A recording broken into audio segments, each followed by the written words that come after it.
Shalom and welcome to another in our series of podcasts from Temple Beth Am, a dynamic center for conservative Judaism in Los Angeles. This is a recording of a Shabbat teaching by Rabbi Rebecca Schatz.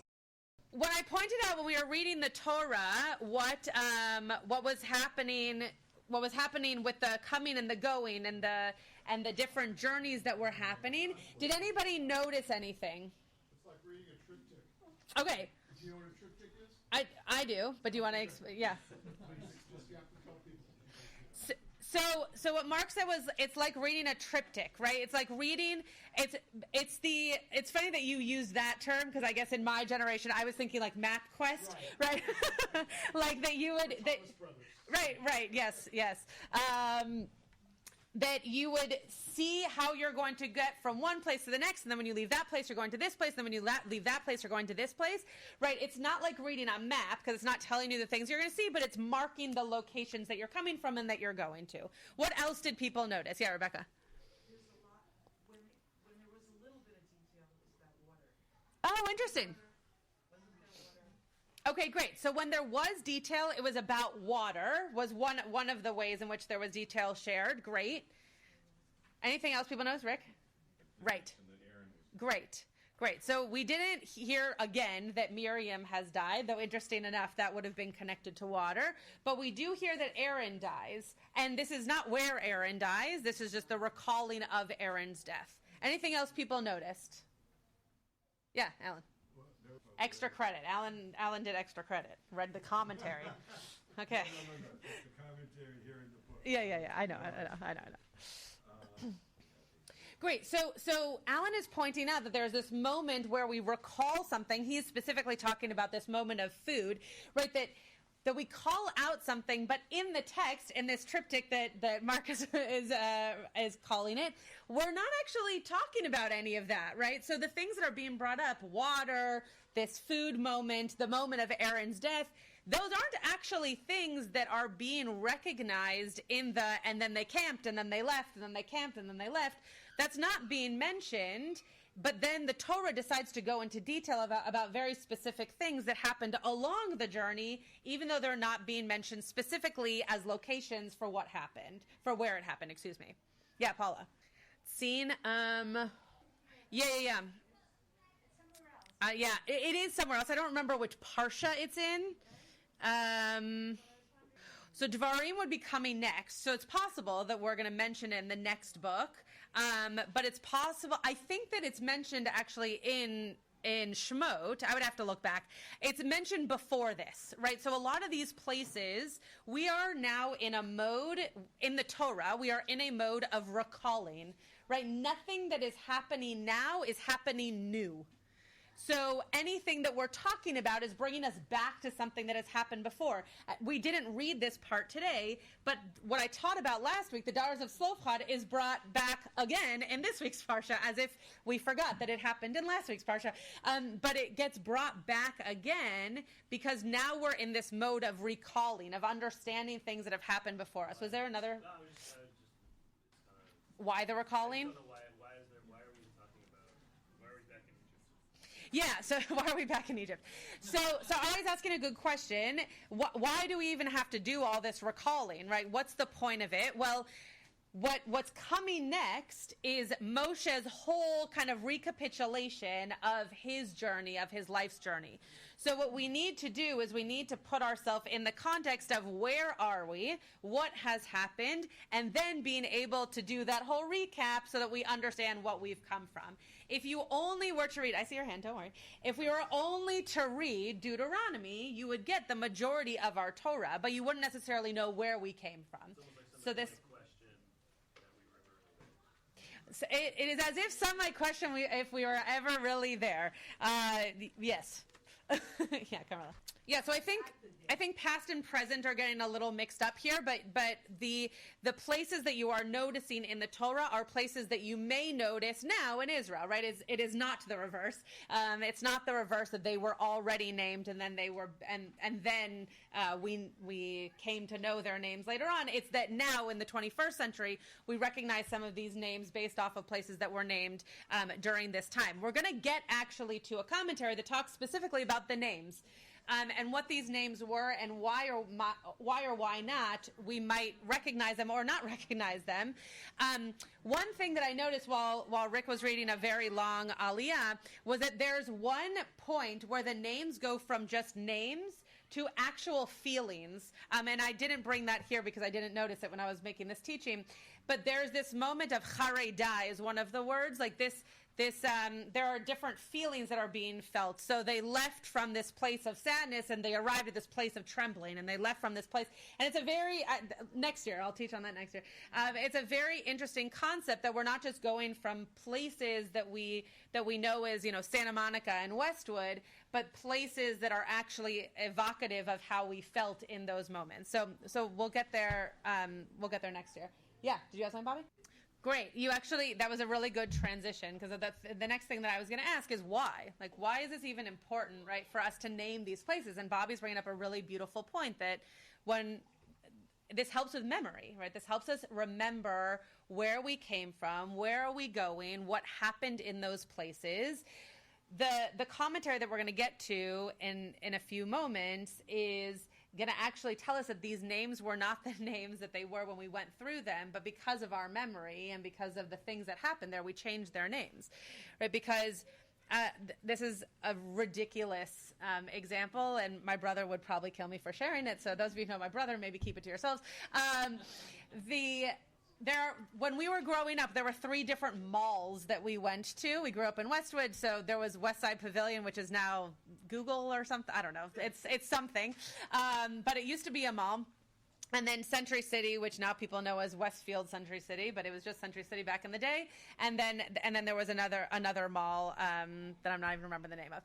Anyway, and we would go to those 3 different malls, and each one of them had a grocery store in it. And for whatever reason, my brother is much smarter than I, so maybe his brain works in colors, but he named each grocery store by color. So he would say, are we going to the purple store? Are we going to the brown store? And I think the other one was black.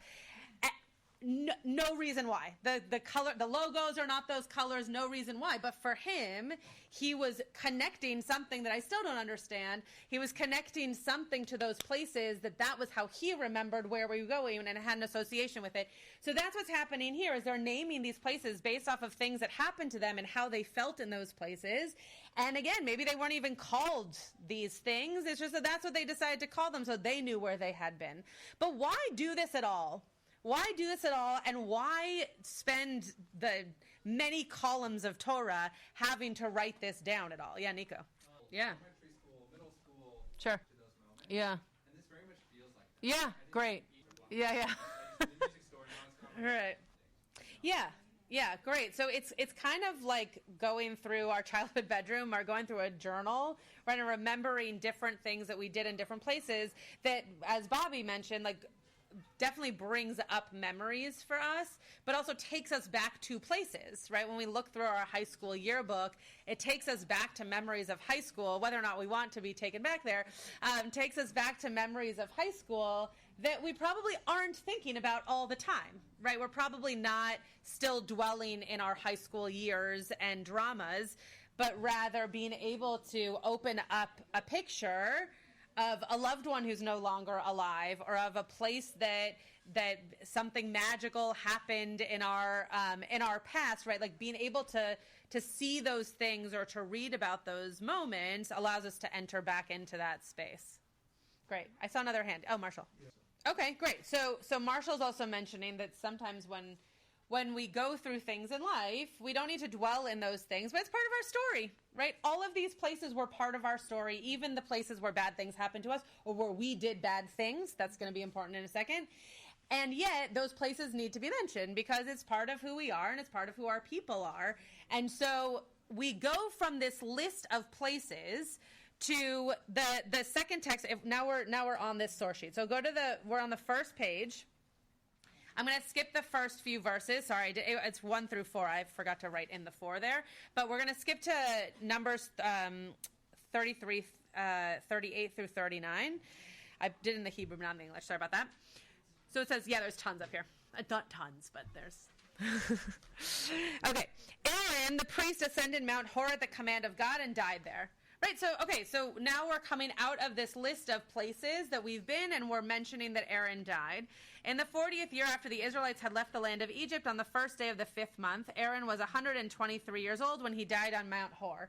If you go into the Chumash, if you're actually looking in the text, we then just go right back into a list of places. Right, we kind of come out of the list of places, we mention a thing that happened that we feel is necessary for us to know about, and then we go back into a list of places. Yeah, Rick? Can I do a trope then? Is it 10 seconds long? Yeah. Okay. Thank you. Beautiful. Okay, then the next piece here, when we go completely out of context of all these different places, but still going to recognize places. Okay, I know that sounded like a dumb sentence, but I think it'll make sense in a second. We're not talking about now going and coming. We are talking about what might happen when we land in a certain place, when our journey stops somewhere, or when we do something along the journey. Speak to the Israelite people and say to them, when you cross the Jordan into the land of Canaan, you shall provide yourselves with place to serve you as cities of refuge, to which a person who has killed someone, who has slain a person unintentionally, may flee. Okay, before reading on, I know some of you know what cities of refuge are and have heard about this before, and it's actually not the main topic of this teaching, but I wanted to bring this in here. What does this do? What does this allow for on our journey? What do these cities of refuge do on our journey for us? Yeah. Yes, stuff happens. Right? This goes back to the point that Marsha was making, that on our journeys, we're not always going to do the right thing. We're not always going to do everything intentionally. We're not always going to be able to be our best versions of ourselves. But anything that we do is still part of our journey. Right? And when I say journey, I can mean an entire life. I can also mean a day. Right? There are moments at work that I am very proud of myself, and there are other moments at work where I think, wow, Rebecca, you could have done much better than that. Right? Because we all have moments, but that still adds up in our character and in our community's character. Right? So what we're doing here in this moment of our journey is saying, you're going to make mistakes. And what God is saying is, set up a way for you to be safe even when you make mistakes. It's not just about the good parts of a journey. It's also about the parts of a journey where you're going to need safety from the mistakes you're going to make by accident. The city shall serve you as refuge from the avenger, so that the killer may not die unless he has stood trial before the assembly. The towns that you thus assign shall be 6 cities of refuge in all. Right? It's not just one. Make sure they're all over. You're going to make lots of mistakes. Right? And this is not, by the way, this is not advocating for killing. This is not saying you should. This is just saying you might. You might. Right? We all know, not necessarily of people, but of stories where someone was doing something in their car and hit someone. Right? Or someone was crossing the street and got hit by somebody. Hopefully that wasn't intentional. Right? But that person is still going to have to stand up to a life now of guilt and punishment. And in our Torah, we recognize that. We recognize that humans are humans and that things happen.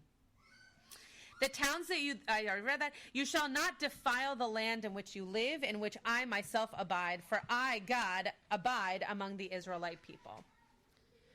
So what this is also saying, I think this is such a powerful finishing sentence to this moment of setting up cities of refuge, is that what this is also saying is that by setting up these cities of refuge, by recognizing that you're going to make really big mistakes, you are keeping this place holy. You're allowing for the land to be holy because you're recognizing human beings as holy. You are giving them places to go so that they can be protected. Right? This is part of that journey. This is part of that, and we left the camp and we came to another. We left that camp and we came to another. Because as we know, and this is not just in our history, when we settle into a place, that doesn't always look good for the other people, right?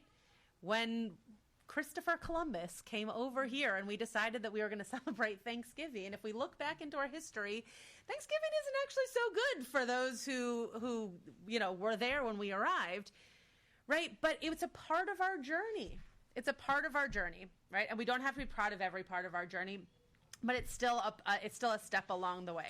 Mark left, but it's still a step along his thing that he was talking about, triptych. Okay, I couldn't think of the term. Turn the page. So these are different commentaries that we're going to read based on just this entire idea here of journeys. They are connected back to certain verses, but I'm not as interested in the specificity of the verse and more so just the overall picture. So Ibn Ezra says, Moshe recorded all the journeys of the Israelites when the children of Israel camped in the plains of Moab and stayed there for a number of months. Until the aforementioned cities were built, they did not move from there until Aaron died. So what's Ibn Ezra answering here or getting at here? He's just commenting on the first two words of the Parsha, Elemaseh, these are the journeys. What's he commenting on? Yeah, Rebecca? I think about the fact that these other random pieces of information are given within the... Yeah, right, exactly. When I read this, I was thinking of, timelines that you had to make in elementary school, where there, and maybe in rabbinical school, where you certain things happen, but then you have branches that come out of them to describe certain events within those periods of time. That's kind of what I imagine Ibn Ezra is getting at here, that you have to mention all those different spots, but then pop out once in a while and actually explain something that's happening. What else might he be getting at? Look very closely at the English translation. Right, that we're also picking out characters that are important to our journey. Great. I'll give you an even bigger clue. How does he translate Elemaseh? Stages. Yeah. Why is that important? Why is that different? Yeah, stages are not just, and then I drove to Santa Monica, and from Santa Monica I drove to Venice, and from to Venice it's not just about locale, it's about stages of life, right? People were born, people died, people got sick, people made mistakes. Ibn Ezra is commenting not on the actual spot on a map, he's commenting on the stages of life that occurred that we need to recognize by writing all these things down and understanding it. Alan, did you have your hand up? I think they're making the point that there were, I think he is making the point that there were moments where they kind of passed through as part of their journey. And then back to Ari's point that there were also stages of life that had to occur in certain places, and that they're using Aaron's death as one of those examples, that they stayed in that particular place. They built up life there, and then they left. When Aaron had died, they moved on to the next stage, the next part of that journey. Yeah, Nico. Right. That there's something about Aaron's character, Aaron's leadership, that we shouldn't just recognize it as one verse that changed a lot of life, and for his ended it, but for the people around him, there were things that came before, during, and after because of his connection to them. That's really beautiful. I like that a lot. Okay, because of the time, we're going to skip two of these commentaries. Go to the bottom here. Go to the Orach Chaim. So I'm going to read it in English, and I'm curious to hear your thoughts here. Hold on one second. I'm just making sure I didn't. Okay, no. We also need to explore why the Torah chose to emphasize the journeys, the Israelites breaking camp, rather than to emphasize that they made camp, right? The Hebrew is that they broke down camp and then went somewhere else, rather than, and I arrived in Big Bear and we set up our tent, right? But rather the breaking down of the camp before they went to the next place. The question is especially relevant in view of Tanchuma of our verse, which describes the situation in terms of a parable. A king had a son who was sick. So he took him to one health spa, I love that that's what it's called, after another. When the son had finally been cured and the father took him back home, the father would reminisce with him about all the various places they had been together prior to the last one where the son had been cured. If the Midrash correctly summarizes the reason why the Torah lists all these journeys, it surely would have been more appropriate to list the places where they stopped over, for example, the arrivals. What is this parable telling us about the experience that we had of these journeys. Yeah, Hannah. Sorry. Are maybe more important than the arrival. Okay. That's definitely a phrase that has caught on. And we stop at our journeys and we look around. Okay, great. So maybe it's the getting there that is more important than what we actually get. Was that you, Ari? I was just saying the bad stuff is part of the bad stuff's part of the good stuff. Right, the bad stuff is definitely part of the good stuff. But what's the father doing here for his son? What's the father trying to emphasize for his son? But it hadn't been about the illness. Sorry. Yeah, no. It was about the illness, but it was about the time they spent together, like the relationship they built over time. Yeah, I don't know if any of you have, I know Rabbi Baruch deals with this all the time, but I don't know if any of you are intimately involved in someone's health, journey, or working in a hospital and seeing someone's progression.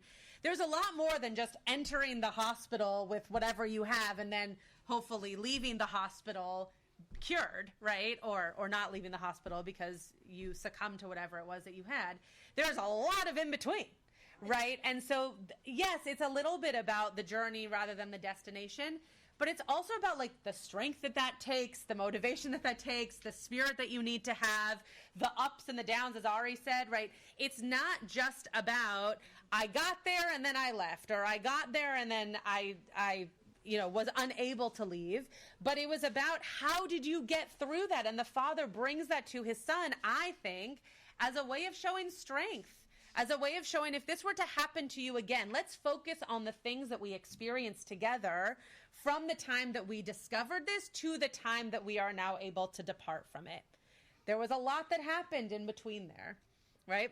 Did someone else have a hand? Rebecca, was that you? Sort of repeating. Okay. Glad to be on the same wavelength. What's interesting is the Yeah. journey cures him. He does find Right. So how the actual journey. Right. So maybe the journey was what cured him, right? Maybe that experience that the son had with whatever he was going through in the health spa cured him. Yeah. Yes. Amazing. I'm sorry that your family is going through that, and what a beautiful connection to share, that you need to be reminded, even in moments where you don't feel like you have that strength, that the strength that you need to muster up in yourself is what's going to help you get to that remedy or that help that you need. Because if you can't get up, you can't get to it, and so you need that strength to get up.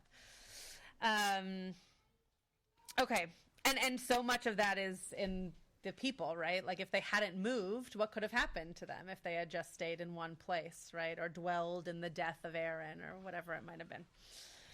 Okay, turn the page. We're going to look at two of these 5 that I left for you. I hope you enjoy all these sources at another time, but okay. The first verse on the 3rd page, Haktav ve'Kabbalah. We learn from this that the names of these places that are mentioned here are not the actual names that they had before. They are, in fact, the names that were given them as a result of the events that took place when Israel camped there. That, in my opinion, his opinion, is what was meant when Torah says Moshe recorded their departures for their journeys. He recorded all of the events that befell them on their journeys. That is in of itself why he mentioned afterwards the names of their encampments, because the names themselves describe the events that took place. So it's possible that the names that we are reading are not the names of the places that they actually went to, but rather the way in which they remembered the name of the place. Could it have been, to go back to Bobby's point, could it have been that based off of memory it was an inside joke? Could it have been that it was the name of a person who took leadership in that particular camp? Could it have been, as I mentioned before, an actual feeling that they were feeling in that space, and so they named it after that feeling? Right? That it wasn't the name of the city or the name of the encampment, but rather the way in which they were experiencing it. Okay, go to the Guide for the Perplexed. This is why I think this is important in the 21st century and how we can record our own journeys.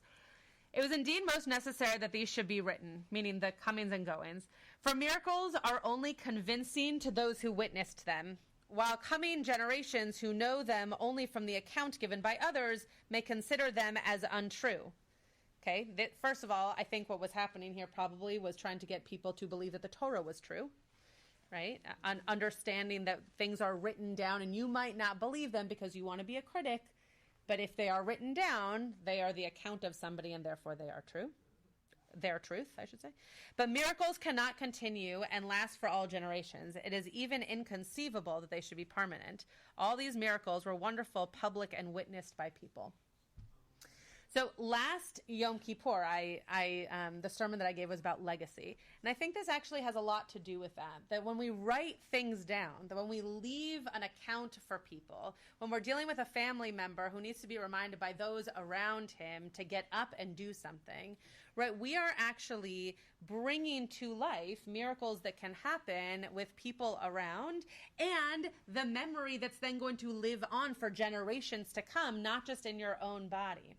So when someone passes away, inevitably, when I meet with the family, they often say, I wish I had asked more questions about X, right? I actually don't remember where that person came from. I really wish I had asked.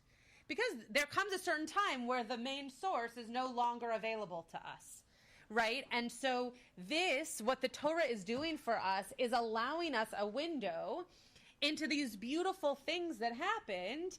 And even if we don't want to believe that they're true, we can see an account for what someone believed to be true as to what their journey was. Right? So truth doesn't actually matter in this particular case. What matters is the fact that someone went on these journeys and it made a difference for them in their experience. Bobby. Yeah. So like, you can, I just won't, but yeah. like trying to convince somebody of their that way. Yeah, great. And I think that some of that comes with, political or not, like even our own lives, some of that comes with proof, right? Some of that comes with saying, I know you've heard this story of where your grandparents met. Let me actually show you the location so that story can come to life. Not because you might think it's untrue, but because if you don't have the proof in front of you, it might not click for you in the same way as providing it as a truth for you. Yeah, Rebecca, Nico, and then we'll finish. Did someone have a hand? No. Yeah. I think one of the things that comes out to me when I think about the fact that it's supposed to show the truth Yeah. is that it's kind of hard to believe Yeah. they were walking for 40 years Right. and didn't establish a home somewhere. Yeah, Because great. 40 years is a long time. Yeah. But it's clear. Right, and something that you just said that I had never thought of before, it is very possible that people stayed, right? That you might happen upon Lake Arrowhead and think, this is where I want to be. And so they left the rest of the group and stayed there because 40 years is a really long time to make a home. And maybe what we're supposed to learn from this is a whole nother teaching that I didn't expect to share. But maybe what we're expect to learn from this is that community is going to continue to go, right? This community, God willing, is going to last many more years after any of the rabbis here are rabbis here, right? And that the community still goes. There's momentum for the community. But people drop off to figure out their own homes and their own paths. And maybe that happened to people, and that's why there's a sense of making camp and leaving camp, because certain people stayed and made that camp their home. It's a really, really, thank you for sharing that. It's a really beautiful idea. Yeah, Nico. Yeah. Nice. And that kind of piggybacks around with Bobby's also. That's very nice. So I hope that this brought to life a objectively boring part of our Torah, especially if you're just reading it alongside the person who's reading the Torah, right? And they came and they went and they came and they went and they came and they went. It's like reading a census, like, and the names and the names and the names and the names. It's not really so exciting. But what I hope this does for you is allows you to see that to someone else who we are not in relationship, our lives also aren't that interesting, right? If we're not in relationship with someone, if I'm not in relationship with someone, my life is of no interest to them because they don't know me. And why would they care about my life? So if I wrote things down, they would be just as boring as this list of places. But as soon as we invest in the reason to which these places are written down, and the reason that they were in certain places, and the reason for this journey, and we decide to be part of that community and see this as a part of our journey, now all of a sudden it's important. And now all of a sudden we recognize these places and for what they are and for what they did. So I hope you are each, as we go into, we were supposed to do the Birkat HaChodesh, the blessing for the new month. As we go into this new month, recognizing that Elul and Tishrei are fast approaching, that you have a sense of how are you writing down your journeys? How are you sharing your journeys with the people who are important to you? And how are you recognizing that journey doesn't just mean the great things and the great moments and the great memories, but also those things along the way that you and those who love you can also learn from. You have been listening to another in our series of podcasts from Temple Beth Am, a dynamic center for conservative Judaism in Los Angeles. If you enjoy these podcasts, we invite you to write a review on the Apple Podcast site or wherever you get your podcasts. For more information about Temple Beth Am Los Angeles, go to tbala.org.